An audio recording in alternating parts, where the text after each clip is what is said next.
హి ఓం నమ శివాయ. ఓం నమ శివాయ. ఓం శ్రీ భద్రకాళీ సమేత వీరభద్రస్వామిని నమో నమః. మాతృ పితృభ్యో నమః. ఆచార్య అతిథిభ్యో నమః. శ్రీమాత లలితా త్రిపుర సుందరయే నమో నమః. ଶିବଶକ୍ତି ସ୍ୱରୂପ ପ୍ରିୟ ଭକ୍ତଗଣେ, ମାନବ ଜୀବନ ଅବଲମ୍ବନ କରୁଥିବା ଆମକୁ ବୟସ ଆସିବା ମାତ୍ରେ ବିବାହ ପାଇଁ ପ୍ରୟତ୍ନ କରିବୁ।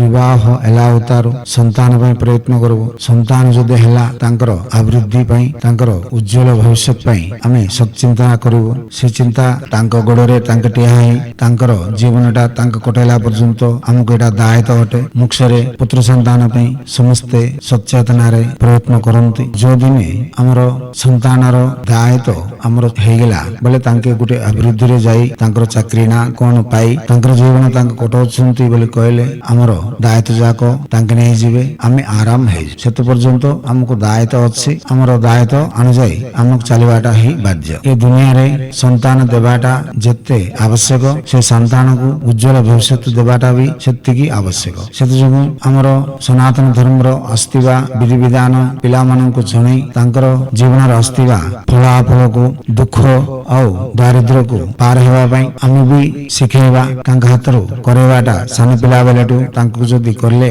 ତାଙ୍କର ଭବିଷ୍ୟତ ବି ଉଜ୍ଜଳମୟ ହେବ। ପ୍ରତି ମଙ୍ଗଳବାର ହନୁମାନ ମନ୍ଦିରକୁ ପୁତ୍ରଙ୍କୁ ପଠେଇବାର, ହନୁମାନଙ୍କୁ ପ୍ରଦକ୍ଷିଣ କରାଇବାର, ଆମେ ହିଁ ହନୁମାନଙ୍କୁ ବୁନ୍ଦି ଲାଡୁ ପ୍ରସାଦ ନିବେଦନ କରି ସେ ପ୍ରସାଦଟା ପିଲାମାନଙ୍କୁ ଖୁଆଇବା। ତାଦ୍ୱାରା ପିଲାମାନଙ୍କର ଦୃଷ୍ଟିଦୋଷ ଯିବ।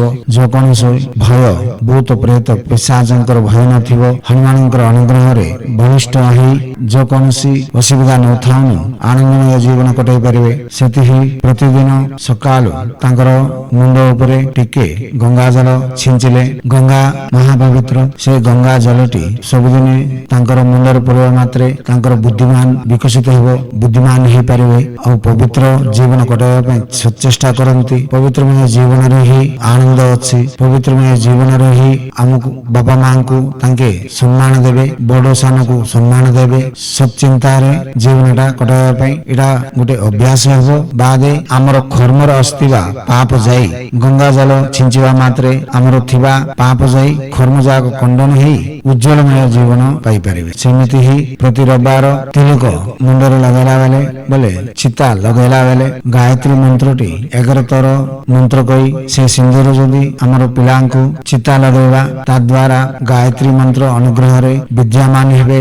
ଯେକୌଣସି ବିଦ୍ୟା ବି ଅତି ସହଜରେ ପାଇପାରିବେ, ଜ୍ଞାନ ଯୁକ୍ତ ହେବେ, ବିକାଶମୟ ହେବେ, ଆରୋଗ୍ୟଟା ବି ପାଇପାରିବେ। ସେଥିଯୋଗୁଁ ଗାୟତ୍ରୀ ମାଙ୍କର ଅନୁଗ୍ରହରେ ସବୁ ସୁବିଧା। ତାଙ୍କୁ ଯୋଉ କାମ କଲେ ବି ସେ କାମର ବିଷୟ କଣ ଅତି ଶୀଘ୍ର ଜାଣିପାରିବେ। ଏ ଗାୟତ୍ରୀ ମନ୍ତ୍ର ପାଠନ କରି ସିନ୍ଦୁର ଲଗାଇବାଟା ବି ଅତି ଉତ୍କୃଷ୍ଟ ଫଳଦାୟୀ ଅଟେ। ଆଉ ସେମିତିକା ପ୍ରତି ପୂର୍ଣ୍ଣିମାରେ ପୁଅ ନାଁରେ, ସନ୍ତାନ ନାଁରେ ଲକ୍ଷ୍ମୀ ମାଙ୍କୁ ଆରାଧନା କରି କ୍ଷୀର, ଚାଉଳ, ଅଳେଇଚ, ଗୁଡ଼ ସାଙ୍ଗେ ନା ଚିନି ସାଙ୍ଗେ ପାୟସ କରି ଚନ୍ଦ୍ର ଉଦୟ ହେଉଥିଲା ବେଳେ ଚନ୍ଦ୍ରଙ୍କୁ ଦେଖେଇ ଶ୍ରୀ ମା ଲକ୍ଷ୍ମୀଙ୍କୁ ପ୍ରାର୍ଥନା କରି ପୂଜା କରି ସେ ପ୍ରସାଦ ଯଦି ପୁଅମାନଙ୍କୁ ଖୁଆଇ ପାରିବା, ଐଶ୍ୱର୍ଯ୍ୟ ଯୁକ୍ତ ଜୀବନ, ଋଣ ବିମୁକ୍ତ ଜୀବନ କଟାଇ ପାରିବେ, ଆନନ୍ଦମୟ ଜୀବନ କଟାଇ ପାରିବେ। ସେମିତି କରିବା ଦ୍ୱାରା ପିଲାମାନଙ୍କର ଭବିଷ୍ୟତ ବି ସବୁବେଳେ ଦୁଃଚିନ୍ତା ନଥାଉଣୁ ଜୀବନଟା ଆରାମରେ ଆଗାମୀ ହେଇପାରିବେ। ସେମିତି ହିଁ ଆମକୁ ଯଦି ସୁବିଧା ଥିଲେ ପିଲାମାନଙ୍କୁ ସୂର୍ଯ୍ୟ ନମସ୍କାର ଶିଖେଇବା, ସୂର୍ଯ୍ୟଙ୍କୁ ଅର୍ଘ୍ୟ ପ୍ରଦାନ କରିବାର ଶିଖେଇବା।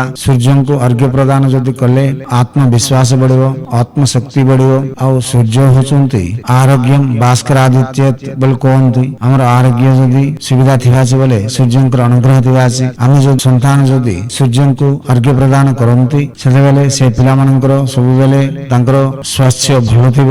ସୂର୍ଯ୍ୟ ହଉଛନ୍ତି ରାଜଦେବତା। ଜୀବନରେ ଉନ୍ନତି ହେବା, ଚାକିରି ପାଆନ୍ତି। ଯଦି ଯେକୌଣସି ଉନ୍ନତ ଲୋକଙ୍କର ଆବଶ୍ୟକ ଥିଲେ ଏ ସୂର୍ଯ୍ୟ ଅର୍ଘ୍ୟ ଦେବା ପିଲାମାନଙ୍କ ସାଙ୍ଗେ ସ୍ନେହରେ ରୁହନ୍ତି। ସେଥିଯୋଗୁଁ ପାଞ୍ଚଟା ଆଚରଣ ଯଦି ଆମେ ପିଲାମାନଙ୍କୁ ଶିଖେଇବା, ଆମେ ଯଦି କରିକି ଦେଖେଇବା, ସେ ପିଲାମାନେ ବି ଭଗବାନ କଣ, ଆମର ଆଚାର କଣ, ଆମର ଆଚାର ଆସିଥିବା ଶକ୍ତି କଣ, ଆମର ଭଗବାନର ଅନୁଗ୍ରହରେ ପାଇବାଟା କଣ ଜାଣିପାରିବେ। ଆମର ଆଚାର ବି ଉନ୍ନତି ହେବ, ଆମର ପିଲାମାନଙ୍କର ଭବିଷ୍ୟତ ବି ଉନ୍ନତି ହେବ।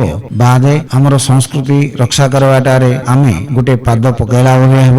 ଆମର ସନ୍ତାନକୁ ଆମର ସଂସ୍କୃତି ସଂସ୍କୃତି ପ୍ରସାଦ କରି ଆମର ସଂସ୍କୃତିକୁ ସଚେତନାରେ ବଞ୍ଚାଇବା ଲୋକ ହେବୁ, ବାଦେ ଆମର ପିଲାମାନଙ୍କର ଭବିଷ୍ୟତ ବି ଉଜ୍ଜଳମୟ ହେବ। ଏହି କାମ ଯଦି ଆମେ ସଚେଷ୍ଟାରେ ଯଦି କରାଇ ପାରିବା, ସନ୍ତାନ ଦିନ ଦିନ ଅଭିବୃଦ୍ଧି ହେଇ ସୂର୍ଯ୍ୟ ତେଜରେ ଦୁନିଆକୁ ଉଜ୍ଜଳମୟ କରିପାରିବେ। ଆମର ପିଲାମାନଙ୍କର ଭବିଷ୍ୟତ ବି ଉଜ୍ଜଳ ହେବ, ବାଦେ ସେ ପିଲାମାନଙ୍କୁ ଆମେ ଏ ସମାଜକୁ ଦେବା ଦ୍ୱାରା ସମାଜର ବି ଉପକୃତ ହେବ। ଦିବାତ୍ମ ସ୍ୱରୂପ ପ୍ରିୟ ଭକ୍ତମାନେ ଜାଣନ୍ତୁ, ଶୁଣନ୍ତୁ, ହାତ କହବାଟା କରନ୍ତୁ। ଆମର ହାଇନ୍ଦବ ସନାତନ ଧର୍ମ ଋଷିମାନେ ଆମକୁ ଦେବା ବିଦ୍ୟା ବିନିଯୋଗ କରି ଆମେ ଆଗେ ଆନନ୍ଦ ପାଇ ଆମର ସନ୍ତାନକୁ ଉଜ୍ଜଳମୟ ଭବିଷ୍ୟତ ଦେଇ ଭାରତୀୟ ସଂସ୍କୃତି ସମ୍ପ୍ରଦାୟ ରକ୍ଷା କରିବାଟାରେ ଆଗାମୀ ହେଇ ଆମର ଆଚାର ବ୍ୟବହାରରେ ପୂଜା ବିଧିରେ ଆସୁଥିବା ମର୍ମ ରହସ୍ୟଟି ଆମେ ଆଗେ ପାଇ ସେ ଉତାରୁ ଦୁନିଆକୁ ପ୍ରଚାର କରିବାଟାରେ ଆଗାମୀ ହେବେ ବୋଲି ଆଶା କରି ସବୁବେଳେ ତମ ସେବାରେ ରତ୍ନଶ୍ରୀ ହିନ୍ଦୁ ସେବା ସମାଜ ଆଚାର୍ଯ୍ୟ ଭୀମ ସିଂହ କୁମାର और